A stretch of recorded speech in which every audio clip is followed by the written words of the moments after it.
بسم الله الرحمن الرحيم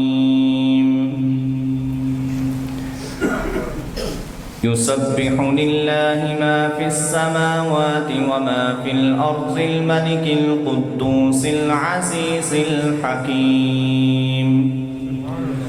هو الذي بعث في الأميين رسولا منهم يتلو عليهم آياته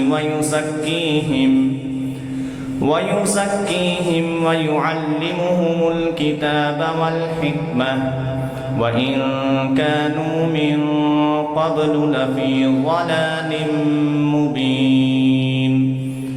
وآخرين منهم لما يلحقوا بهم وهو العزيز الحكيم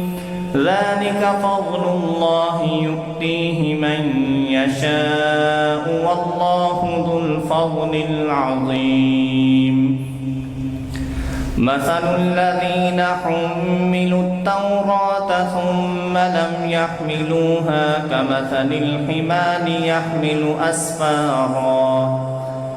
بئس مثل القوم الذين كذبوا بآيات الله والله لا يهدي القوم الظالمين قل يا أيها الذين هادوا إن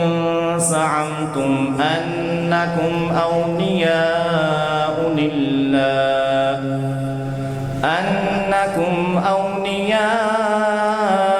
لله من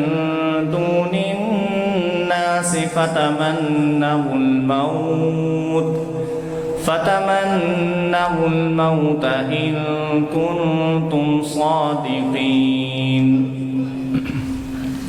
ولا يتمنونه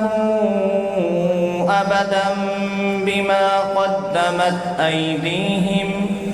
والله عليم بالظالمين قل إن الموت الذي تفرون منه فإنه ملاقيكم ثم تردون إلى عالم الغيب والشهادة فينبئكم بما كنتم تعملون يا أيها الذين آمنوا إذا نودي للصلاة من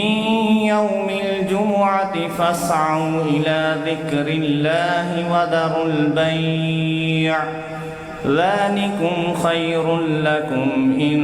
كنتم تعلمون فإذا قضيت الصلاة فانتشروا في الأرض وابتغوا من فضل الله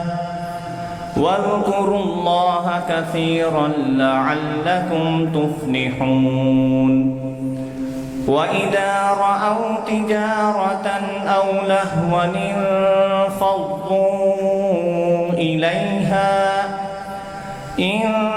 انفضوا إليها وتركوك قائما